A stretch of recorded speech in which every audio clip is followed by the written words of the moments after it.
Good stuff. Hi, Tim. Hi, Mark. How you doing? Feel free to come off mute if you would like. Hey, good evening.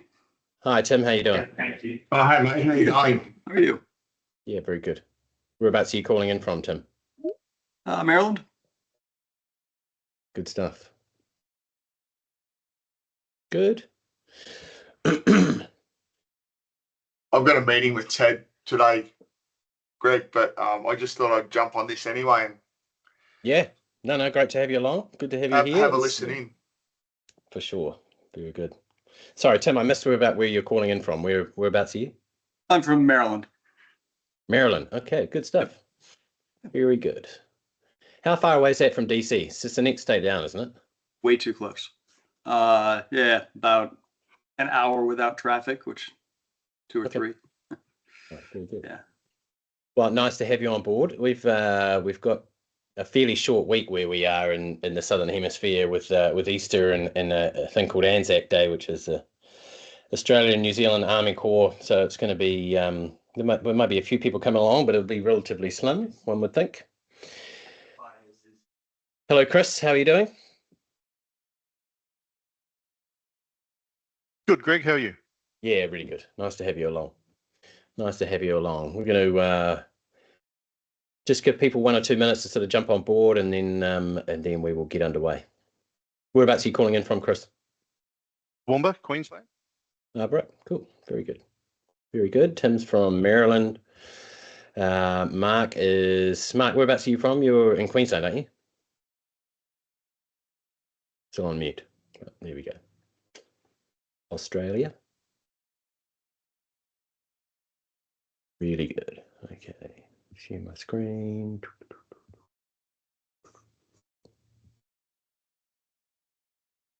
So Ted, you'll just be my eyes and ears here. You can see the presentation, correct?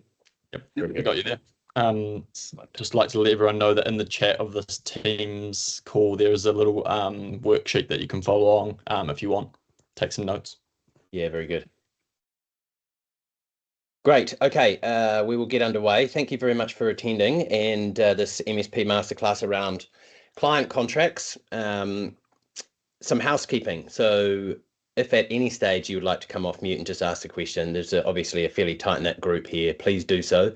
You don't necessarily need to wait to the end. It's not my first time presenting and all this content, so I'm quite happy to take questions along the way. If you would like to be on mute for just general noise purposes, then that would be great, but feel free to come off mute anytime. As Ted said, that wasn't something I planned to rhyme, but as Ted said, there is the worksheet that we have provided to you. He's put that into the chat area, and you can just download that. And if you'd like to take notes on that editable PDF, by all means, please do. And we're going to go through the structure of how the class works in a second. But without further ado, welcome along to the MSP Masterclass, obviously brought to you by ZenContract. And we're going to be discussing today client contracts and the structure of them. So a little bit about my background.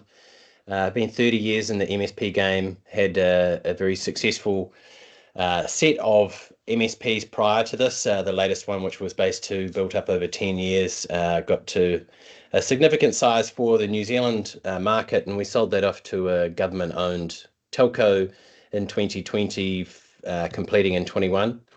Like I said, I've been doing this, it's now 30 years. When I first put it together, it said 25. I've been on various advisory boards for both Datto and Dropbox and won a number of reseller awards. We've now been running ZenContract in earnest. The first version of it was written in 2018, but we ran that as an incubator for some time. We've now been in market and have got hundreds of MSPs from all over the globe, as far-reaching as Denmark, all the way down to Dunedin in New Zealand and all of the countries in between that are operating off our software and largely automating their contracts. So the agenda today, we're going to go through why contracts matter and why this topic is actually worth investing time and effort into, the strategy of how we're going to look at contracts, the essentials of what actually make those contracts and why they're important. We're then going to briefly touch on some negotiation techniques. So once you have these contracts, how can you actually get them signed by your customers and what leverage and pricing strategies do you have? We're going to look at renewals, and then we'll have plenty of time in the hour allocated for open Q&A. So I just wanted to let you know that this session is being recorded, and we may well be using it to put onto our website as a little bit of a lead magnet and a resource for people to download and things. If that's an issue for you and you'd like us to be editing you out, by all means, just email through to Ted, so that's TED at ZenContract, and we'll make sure that we can edit you out, but there's not going to be anything contentious in there. So those worksheets that we have provided to you, like Ted said, it's put in the chat there for you to download. There is a couple of areas where it looks at those 4 particular letters you can see on screen there, and those are strengths, opportunities, aspirations, and results. And it's just a particular way of understanding where you sit in the picture with your contracts currently. You know, what are your contract strengths? What opportunities, based on the information you get today, do you think that you could go and implement into your organizations? Recording some of your aspirations, and then potentially after 2, 3, 4 weeks, a couple of months, is to go look back and actually measure yourself against those results. Okay. So some stats here about sort of setting the scene of exactly where we're at with MSP contracts. So obviously you can have contracts with your end customers that either attract business and actually facilitate a highway of doing more business with them, or potentially subcontract. You know, they take away from the ease of doing business with you. We did a survey back in 24, and we found that it's great they've got 2 figures that don't match there, but nearly half of MSP revenue isn't actually on a compliant contract, and we're going to look at what compliant is. About 88% of the hundreds of surveys that we did way back in 22 said that they'd missed renewals. And a really interesting stat here is around the M&A market of where the MSP industry is right now. It's just heating up every year on year. And if you're not looking to sell, then that's not necessarily pertinent to you, but getting your house in order so that in the future time you are maximizing your enterprise value and also your operational efficiency is incredibly important. Okay, now to the heart of it. Why do contracts actually matter? Right, the biggest thing that we want to understand is our legal footprint and understanding our operational risk when we are entering into a multi-term agreement. So multi-term is month by month by month by month, or it might be fixed for a year or 2 years or 3 years. By setting up the framework of how you're doing business between yourselves and your end customer and having a set of rules of the game reduces your operational risk. Let me give you an example. An example would be that you have a dispute between yourself and company A, and potentially there is a recourse for someone to be able to pay some penalty fees. You would want to limit your limitation of liability. If that's not explicitly put into your master services agreement or your operating contract, then it's open to interpretation by the adjudicators that are out there. Whereas if you said, if we did something wrong, we limit our liability to 1 month or 2 months fees, then that is the total sum that you are at risk for. Okay? Clarity. So we want to make sure that these contracts set up exactly who's responsible for what. And in MSP terms, what is incredibly important is what is included in the contract and what is excluded. So getting clarity for both parties and all stakeholders on exactly what that is. And as we said, immediately having a contract framework with your customers will double the value of your business. Even if you're not looking to sell, it might be that you're looking to leverage against your business to go and buy another business, which is happening quite a bit. And if you've got aspirations for growth through M&A, having a good contract framework that you can go to the bank and say, we have this amount of contracted forward revenue, massively increases your operational ability to be able to gear up and go and buy another MSP. But certainly it increases your enterprise value, whether you're looking to buy or be purchased. So in summary, we want to protect against your business, We want to eliminate risk. We want to protect your revenue, eliminate risk, and it allows you to scale. Okay, I'll just pause for a second. Ted, any questions in the question area? If you, by the way, I didn't say that if you'd like to ask a question, you don't want to actually just come off mute and ask it, which by all means you can. You could put things into the chat, and Ted will raise them up. Anything at the moment, Ted? No, I've answered a few, but now we're good to go. Good stuff. All right, what do we ultimately want to get from our contracts? We want to make sure, the obvious things are we want to set out the obligations, payments, the start date, the end date, what services are we supplying? Yeah, that's pretty much a given. But we want to make sure that we have a very transparent framework. These contracts need to be easy to read. Typically, contracts are in the world of lawyers that, God bless them, make things rather hard to understand and in a very legal sort of framework. That's okay for the master services agreement and the terms and conditions, but the sub agreements and your overarching agreements, we want to make sure they're really transparent, they're very organized, there's nice clear communication, and it answers the questions, what if there's a dispute? Okay, clause 12.1 clearly outlines what happens if there's a dispute. What happens if there's a late payment? Clause 13 might deal with late payments. What happens if there is negligence? How do we adjudicate? What process do we go through? Those things give your end customer complete trust in the fact that you have a set of rules and conditions and methodologies and repeatable processes of which you go about doing business, which very much sets up the ultimate thing that you're looking for in these agreements is a multi-party trust arrangement. They trust that you're going to do what you're going to do. You trust that they're going to pay you for those services and fulfill whatever responsibilities they have. So ultimately, that's what we want to get from our contracts. They are transparent, very organized, they've got clear communication, and it provides no barriers for you to doing business with each other and potentially for you to acquiring more business from that customer. When we are briefing legal, now I know some of you may know, but ZenContract has legal services, but when we're briefing our legal services or external legal services, because we're not foolish enough to think that you don't all have relationships with your own lawyers, we want to make sure that we are briefing them with the right outcome. Typically, what would happen in the previous engagements is that you would very much get an agreement which is very much in favor of the MSP, as you can see in that first picture there, right? It's weighted in favor of the MSP. It's a bit punitive towards the client.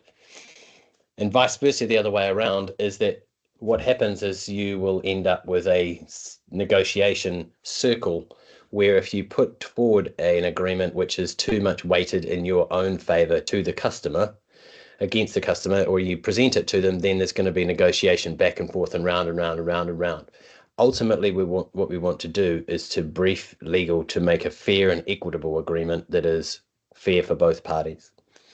If you don't supply services within a timely manner, there is some type of penalty recourse that the customer could take. We want to limit that, of course, but it needs to be fair for both parties.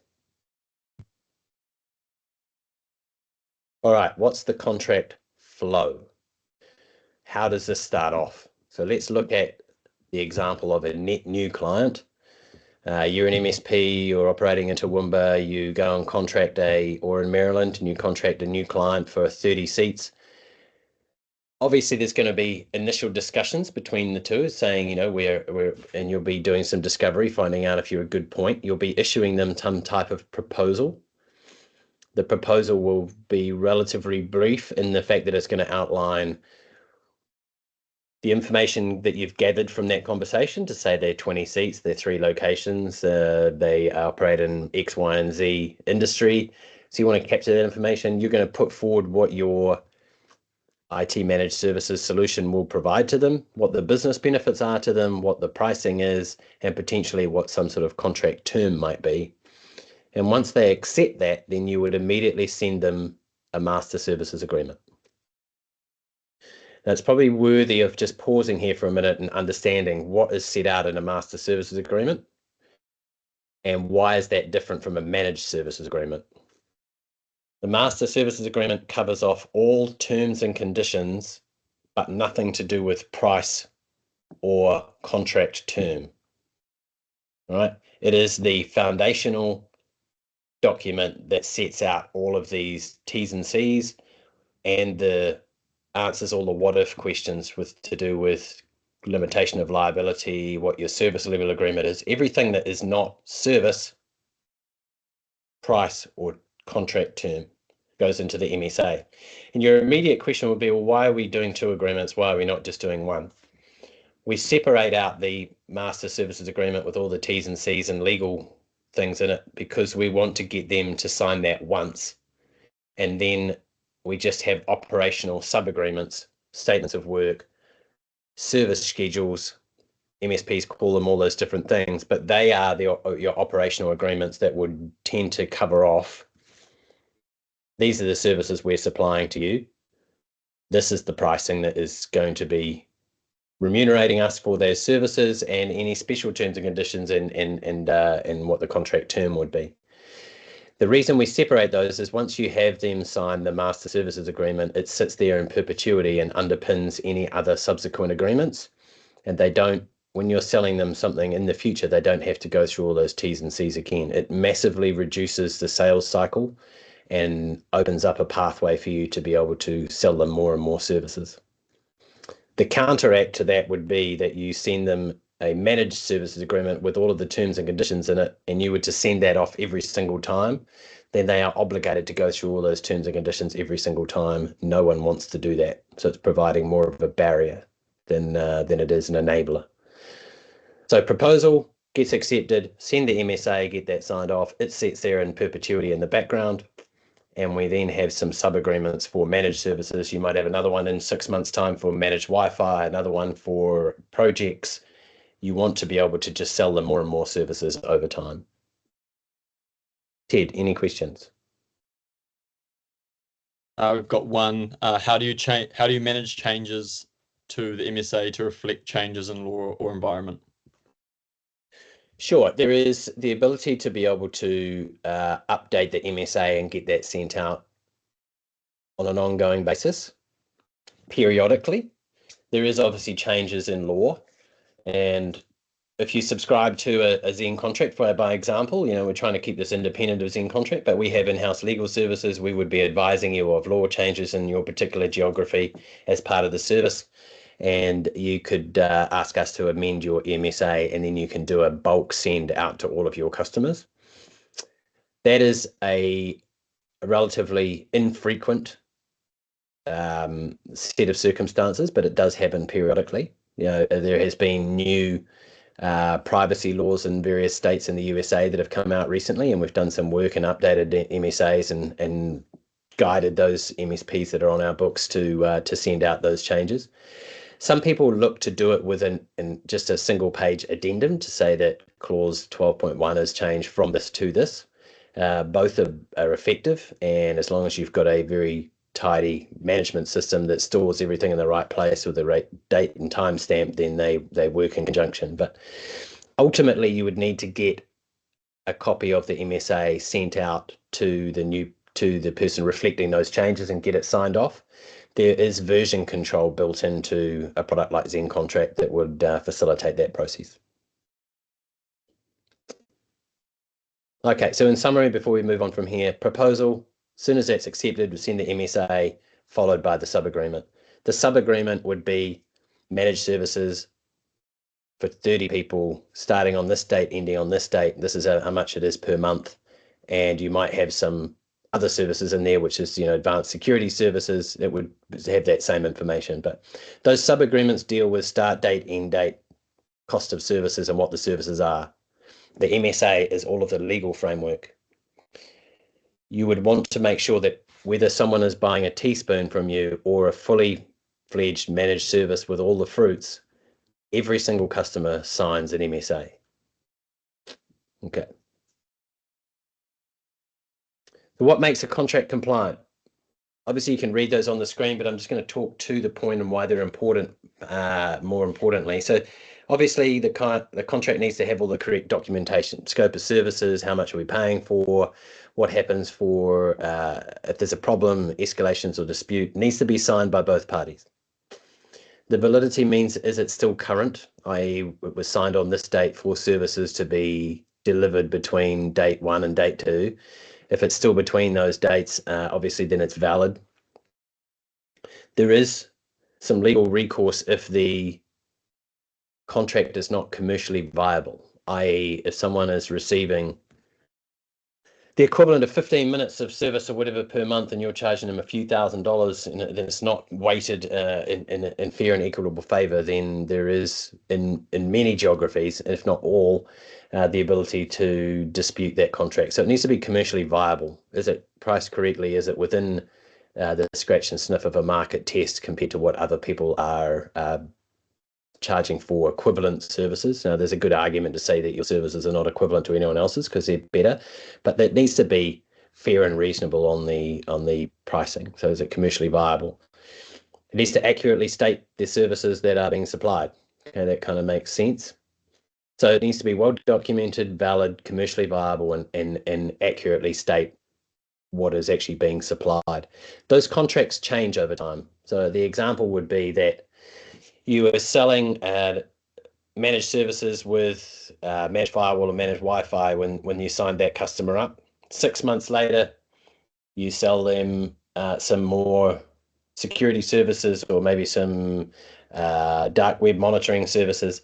Yeah, there would be another sub-agreement for that. So the initial agreement plus the new sub-agreement plus your MSA all stored in a central place would formulate what your contract footprint looks like with that customer. All right, those contracts need to be integrated. So a seamless way of making sure that a copy of those contracts is stored in your PSA, is stored in where your contracts are all amalgamated. If you're using a system like ZenContract, that's all automatic, but you need to make sure that those the equivalent of the digital written pieces of paper are actually stored where your functional contracts are being billed out of inside your PSA. So there's a line item in Autotask and ConnectWise that says this is the agreement, it starts on this date and it finishes on this date, and this is what we're going to charge them. That's your operational software portion of it. There is actually the signed PDF that states all of the said information, that they need to be stored in the same place and they need to be easily referenceable. So you need to have a structure for lifecycle management too, because all of these contracts that have a start date and an end date will eventually come to an end and they need to be renewed. Hence why you have a system in place around managing those contracts. There is very good arguments for we just go on month by month by month by month. It's less operational overhead to have to go and edit those agreements and manage the life cycle. The downside of that is that you're missing the opportunity to meet with your customer and discuss the cross-sell and upsell, the current pricing, the pricing changes that need to happen. And because everything gets more expensive over time, if you're only charging the same amount as you were 3 years ago with no price hikes, then you're very much missing an opportunity. All these contracts need to be stored in a securely yet easily referenceable space. SharePoint's a great ability to be able to do that if it's organized by file and folder. Obviously, something like ZenContract stores them for you and automatically puts a copy into your PSA too. So we suggest that they are there as well. If you just go back one slide, Greg, just got a question about I'm guessing compliance and off ramps, how either party can walk away from the contract. Sure, there is clause set out in your MSA that is dealt with termination, and so off ramp or offboarding. There sometimes is some pushback in the MSP world is I don't want to commit my customer. I don't want to make my customer upset to say that they have to stay with me for a year or 2 years or 3 years, right? There is always going to be a clause in there for non-performance. If your MSP is not performing the way that it's set out in the contract and adhering to the SLA, then the customer has the right to terminate the contract with 30 days written notice or 60 days written notice or 90 days written notice. So you have the ability to be able to put that into your MSA the way that you want to operate. In all of my MSPs, it was 2 ways a customer could terminate the contract. It was by clearly demonstrating that we weren't adhering to supply the services within the agreed SLA, i.e. if there's a P1 responding within 60 minutes and fixing in 4 hours, we all know how this works. If it's a P2, it might be responded in 4 hours and fixed within 2 days. If they can demonstrate, and using our information, that's actually not being adhered to, then they had the ability to be able to terminate the contract. The other one was by mutual agreement.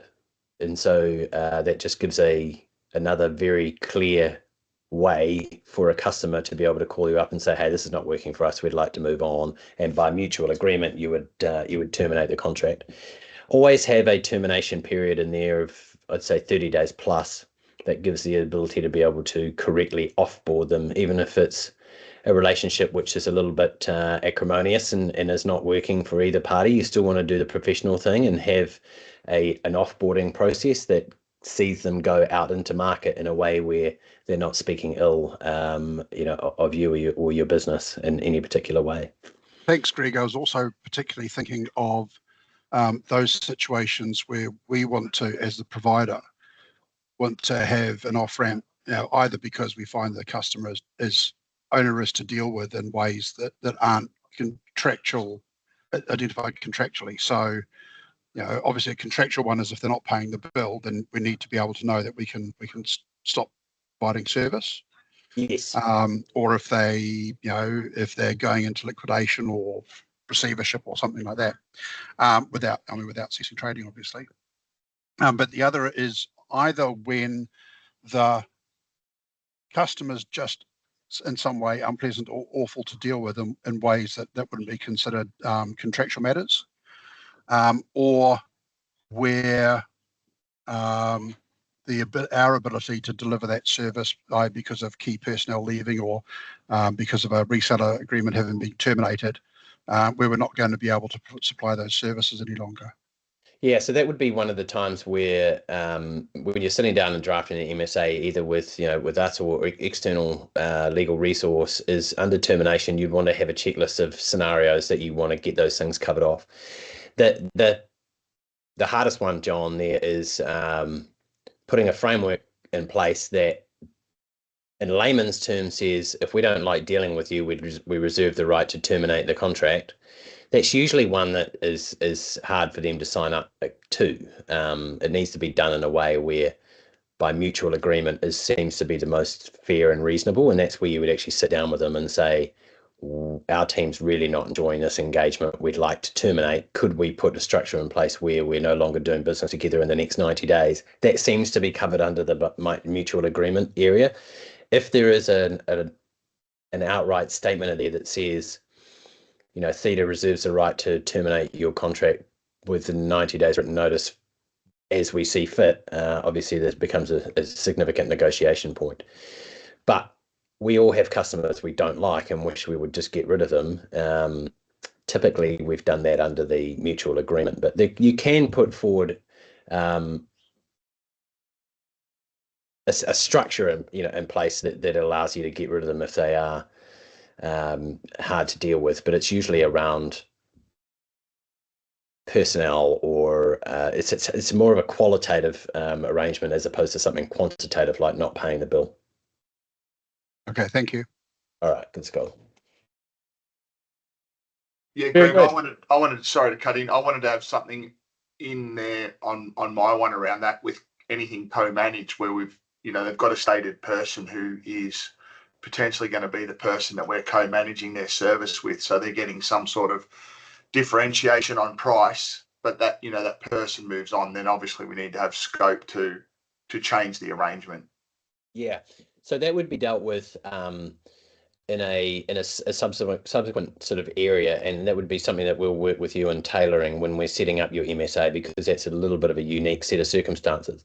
But it would be triggered by a change in personnel, and then the ability to be able to work with a said new person, or if you can't agree on the new person, then to close the service down.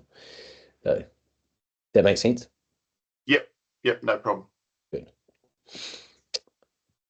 Okay, negotiation techniques. I'm sure all of you have either in a contract sense or non-contract sense, if you've been running an MSP for some time, then you've been selling managed services. So certainly do not need to preach on about that. You know how to do that.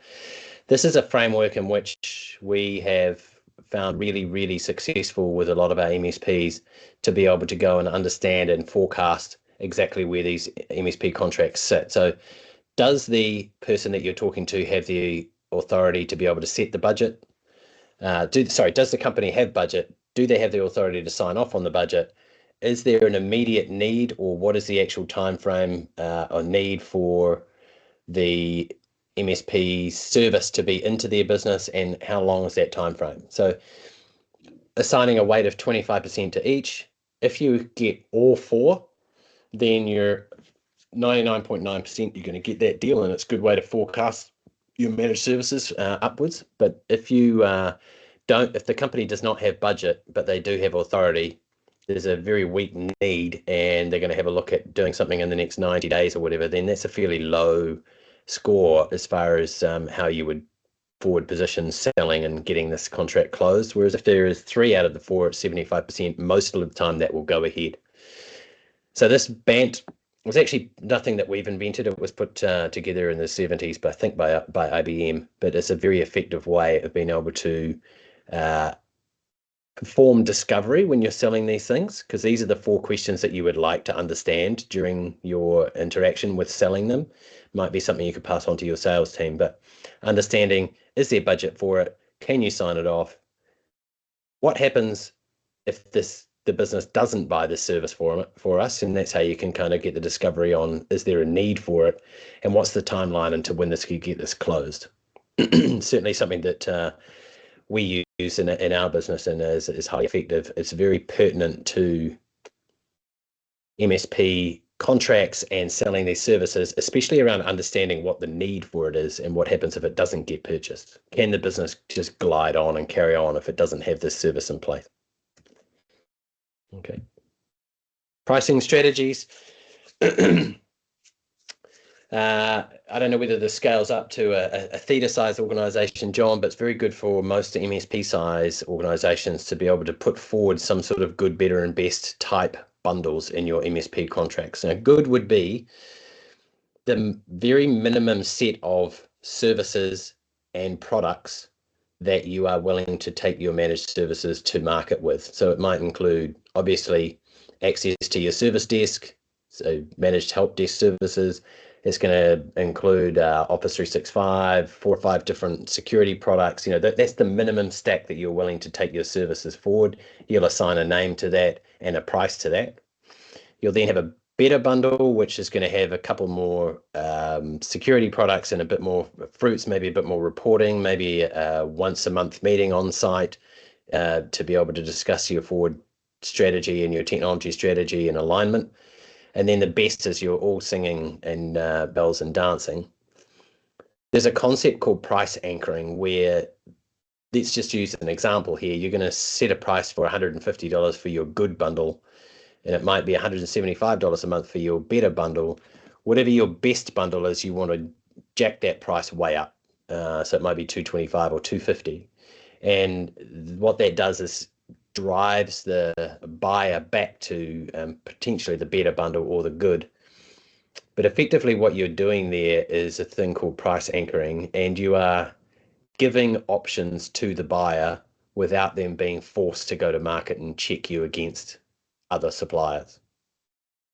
It shortens the sales cycle, reduces your risk of having greater competition by introducing other parties into your selling arrangement, and ultimately empowers the buyer with a ability to be able to get a decision made and to self-justify when they are going to justify back that into that pricing, so their buying decision back into their own organization, by which ultimately everyone has to do. Even a principal that you're selling to will be justifying them to themselves or to the board or to their staff as to why they went that particular way as in the buying decision. You're enabling them to do that. If you just take forward a menu item full of services that they can buy with a price with no options, then they're forced to go and get a proposal from other people in the market. Okay. To answer your question, Greg, Yeah. yes, it definitely scales to a theta size, theta complexity level of organisation. In fact, it becomes more important because there's more contracts, more customers you're dealing with, and the more of those that are on custom as opposed to the fixed set of offerings, the more overhead it entails.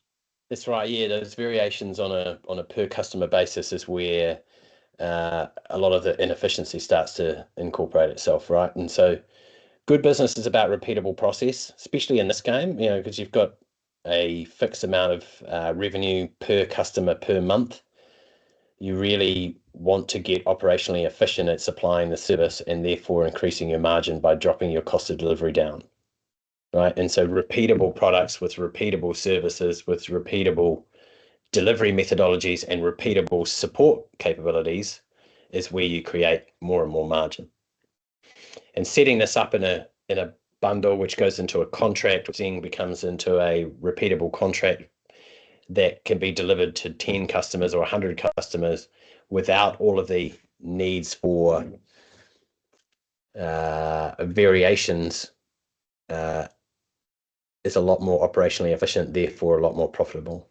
So, thanks, John. So the next slide, understanding. So we now have a contract, we have a proposal, we've got an MSA, we've got a contract in place. It starts on this date, it ends on this date. We then need to understand about what our renewal process is. And we need to make sure that the people in our organization are understanding what needs to be done. So we need to get information to those people in advance of when these expiry dates come up, saying, these are all the contracts that are coming up for renewal in the next month. Start the process for them and understanding that they need to be renewed ahead of time. When you are doing the renewal, we'll need to give them information to say pricing needs to increase by X amount to cover all the increasing costs of running our business. So pricing needs to go up. We need to offer them cross-sell and upsell of other services that we have.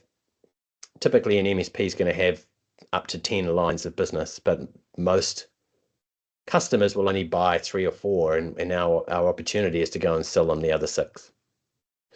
So when we are coming round to renewals time, this is the perfect time to be able to look at upselling them onto another service that increases their protection, or it increases their customers' ability to be able to perform business. It makes their people more operationally efficient. Whatever those reasons are, this is the perfect time to do it. So we need to make sure that our people in our business understand why they need to do that, what the rules of the game are, how they get commissioned on new contracts, and upsell and cross-sell.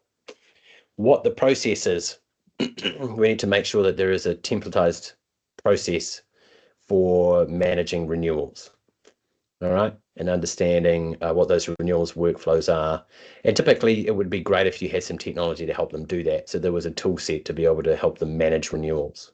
Of course, this is where I'm going to say that's where ZenContract has a renewals dashboard, and it manages that process. It also has the ability to be able to send out reminders ahead of time of exactly all of the contracts for that particular account manager or person that's responsible for contracts, as to all of the ones that are coming up for them in advance for the next 3 weeks, 4 weeks, 9 weeks, whatever is configured, to tell them these are the contracts that need working on because they're coming up from expiry. Okay, if you are looking at putting in a contract automation tool set, these are the pieces here that need to be part of that tool set. So a contract builder, that's kind of self-explanatory, right? Automation tool set, it's going to need to have a contract builder. Getting a library of templates that you can quickly adopt and then configure to your own is really important. It needs to be integrated into the MSP tool set. E-signatures built in. The ability for customers to collaborate on those contracts is really important. In the back end, having workflows, so the ability to be able to internally have a sign off and get checked before it leaves the building. So you might choose the customer, choose the template you're going to use, put the information that template asks you to put in, and put in the pricing that it asks you to put in, although it's all pretty much pre-built. That whole process should take a matter of minutes, if not less, and then it'll need to be peer reviewed. So the workflow might go off to someone senior inside your business, or maybe even yourself as the principal, and you can cast your eye over it and make sure it's okay, and then release it, and then it will go out to the customer and start that whole process. You can set up delegated levels of authority so people can discount by X amount, but if it goes beyond that, then it's going to come to you for authorization. There might be some finance clauses in there that says if it's over $5,000 a month, it needs to be a peer reviewed, but if it's under that, it can just go straight out the door, depending on what your internal process is. John, you got your hand up. Yeah, sorry, I'm the noisy one today. So in terms of the workflows, if we think about when the contract is signed, so we get the notification that it's been signed. Would you recommend, and does ZenContract support a workflow? So the moment it's signed, we push the go button on it. It goes through auto task and populates all the things required in order to execute that contract or to set up that agreement. Or would you want to have a firewall, which means that once it's been signed, it still has to go past a manual process and an eyeball? We have the ability. This is like a dream question, so thanks very much for asking it. The system has the ability to be configured to automatically build the contract inside AutoTask. So from signature and gathering information, it will bind that information into a locked PDF, store it in all the right places, email it to all the right people, and then it opens up the API into AutoTask. It will win the opportunity. It will build the contract. It will load those services that have been signed onto the contract and create the contract with a start date and an end date, and then email you or whoever's configured an email to say, I built this contract. Here's a hyperlink to it if you'd like to go and have a look at it. So that's the nirvana, but making sure that all of the correct people on signature that need to be involved in that contract have been notified that it has been A, signed off, and B, it's been built into AutoTask, and C, we've sent an email to finance to tell them about it, and D, it was sent an email to our delivery team to say you need to now go and start the process of delivering this newly acquired service to X client. So that's school one. That is most definitely the most operationally efficient way of going about things. So you go all the way from signature to build contract to billing and finance, and everyone knows about it. That's the nirvana, and our tool set does support all of that. There is another school of thought to say, well, we would like another set of people to be knowing that the contract's been signed, but then it might be a different team that goes and sets the contract up and notifies everyone. Just depends on how your internal process goes. Most of the time, MSPs are looking at getting operationally efficient from signature all the way through to billing, as long as everyone has been told that it's all been set up so that there's no information silos and nothing's being missed. So supplementary question around the digital signatures. Currently, our agreements go out, we write it up and we put it in front of the customer, and it's got our CEO's signature attached. Is it better practice, or would your recommendation be that it goes to the signature for customer and then comes back to us and we then sign it and send them a copy? So we've got that, I guess, Yes. that air gap, the ability to look at it and go, hang on, this is wrong, we made a mistake, or there's a change. Yeah, 100% that way. So it should go, I mean, our solution has the ability to get up to 4 signatures externally, and then you can configure a counter signature. And that counter signature is the very last thing that should be done. A counter signature can only be your internal person and potentially, someone reasonably high up the stack. So they get the opportunity to check over the contract, make sure that they're comfortable with everything, even all the checks and balances that have gone before. That's the final digital stamp from your organization. So I always advocate that the counter signature is done internally at the very last step. Okay, thank you. Okay, cool. All right, the toolset needs to obviously understand the workflows. It's got renewals built in. There is a contract repository. So part of having a good contract lifecycle management solution is that you can go back and find the contract when you need it. I think we've all been in that scenario where you might have had a dispute with a customer, you need to go and find the contract we're actually adhering to and you can't find it, or it's on someone's desk and it's got a dog paw print on it, but it's not signed by the right people and it's not accurate with the right services that we're actually supplying because all the stuff has moved on. And it was actually signed 6 months ago and for 10 users, but we're supporting 45 users and we've sold them a whole bunch of new services. So there needs to be a very succinct way for you to be able to go and get all of the contracts that are signed, that are accurate, that are pertinent, and the subsequent contracts that are applicable to that particular customer, so that you are very much in the know when you are dealing with contracts. Just bear in mind that most of the time you're hoping you never have to deal with the contracts, but when you do, you want all of the information, and it does happen, certainly when you're dealing with a number of customers and a number of sub-agreements per customer. You're going to need those informations over time. Ultimately, the tool needs to be secure and it needs to be readily accessible and adhering to particular standards. John, my friend. So renewals. Yes. With the renewals, is again it's sort of a best practice or good ideas. Is it better when renewing to send out a fresh copy of the agreement for them to sign, or a letter saying, you know, agreement is renewed, nothing's changed except for the annual price increase? Yeah, the way that, so best practice would denote that you need to send them a copy of what you're currently selling them and then what you're going to sell them. So it needs to be stating, and the renewal template that we use says, for the last 12 months, we've sold you this at this price. What we're proposing is the next 12 months. I'm just using arbitrary figures, but could be 12 months, 24 months, whatever. For the next period, we are suggesting we sell you those same services, but the price is going to go up by X amount. And we would like to suggest that you take up these subsequent services as well.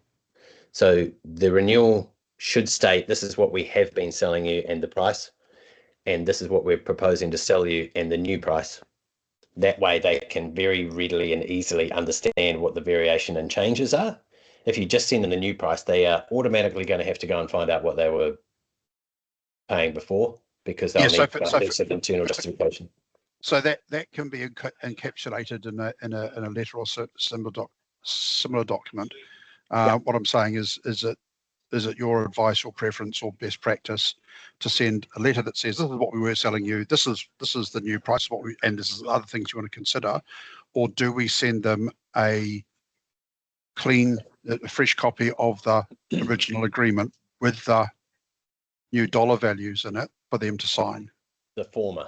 It's a renewal letter. It's much more succinct because it's just a continuation of the service, right? That we don't want them to give them any opportunity to go and pull anything apart. It's just, this is what we were selling you. This is what we're going to carry on selling you. That is the preference. The best thing to do is to let them know a week in advance that there is a renewal notice coming.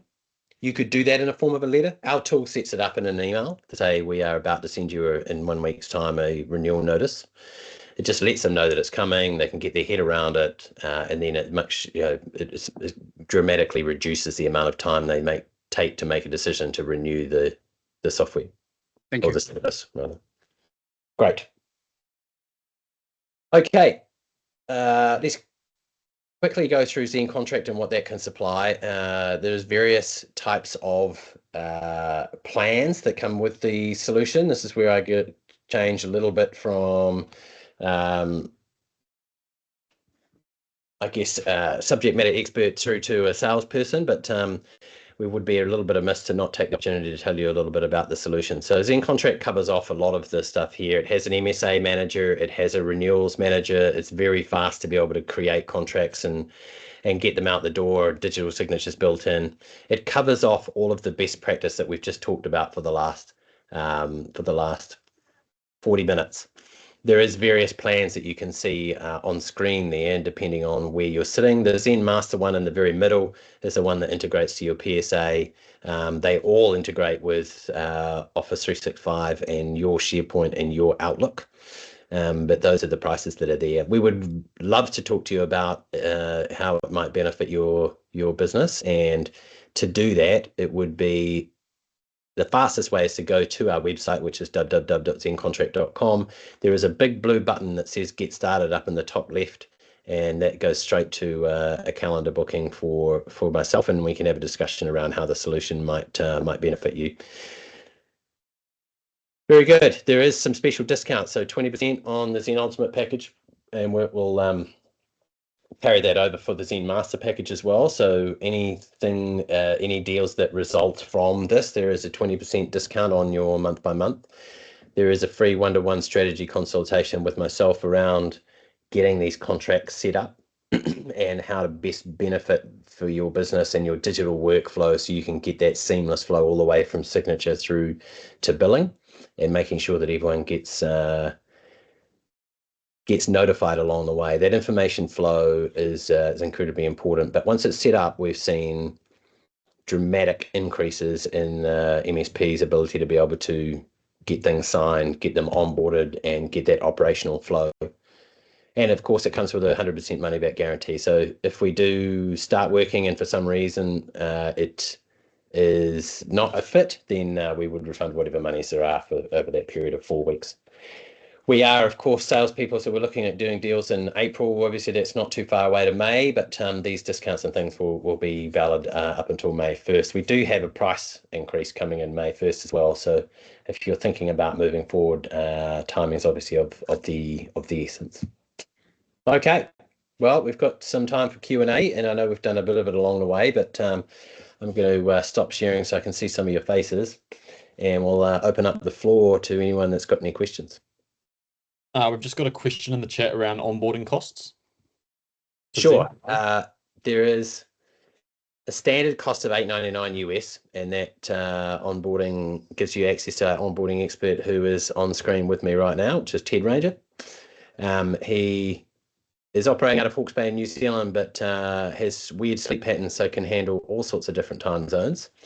And we'll work with you on that. But it's $8.99. We do have some deals. So this is probably one area where we're pretty aggressive with, and we'd love to talk to you about how that might fit in. But obviously there's some time and cost that goes against that to make sure it's a really positive experience for you. But yeah, we can look at those costs. Very good. Anyone else? All right, well, let's look, there's a little bit of silence here, but any follow-up questions, because I know I've been on these types of things in the past and I'm like, I wish I asked that. Please do email them through to greg@zencontract.com, and I will reply through them, really, really quickly. And Chris, got your hand up? Yeah, very quickly, Greg, looking at the feature comparison on the website, is there anything that might explode and explain those feature points a little bit more, or can that only really be done in dialogue with you? No, there is a bit more on the information where if you go through and have a look at the services, the simple difference between, so let me explain them here quickly.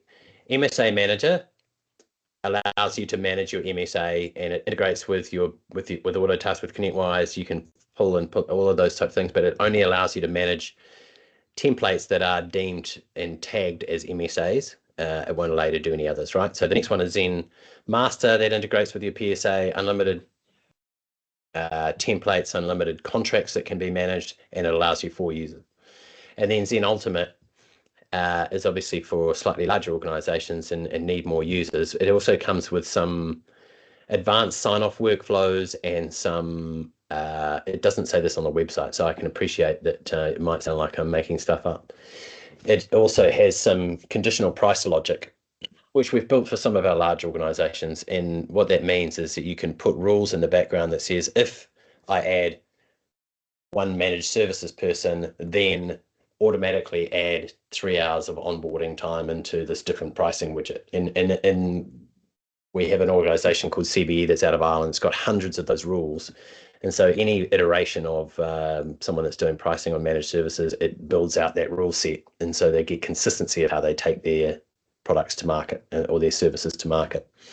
But ultimately, it goes 2 users MSA, only MSAs can be managed, then Zen Master, 4 users, and Zen Ultimate, 10 users, and it's got some more advanced features. So I hope that helps you. If you are running a PSA, then the one in the middle is your gig.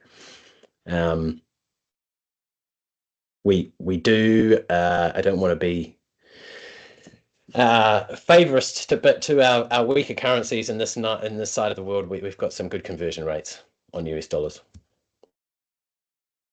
Yeah, John. So I promise this is the last one. So on your background, I've known you for 25 years. I know it's not going to be the last one. So you've got a list of products on your backgrounds at the moment. Yes. ZenContract policy and so on. So the stuff we've been talking about today, that's all within ZenContract? It is, yeah. So you've got Zen policy, which is obviously ZenContract at the top here, boom, and then you've got Zen policy. This is the ability to use the engine to manage end customers' cybersecurity policies, remote work policies.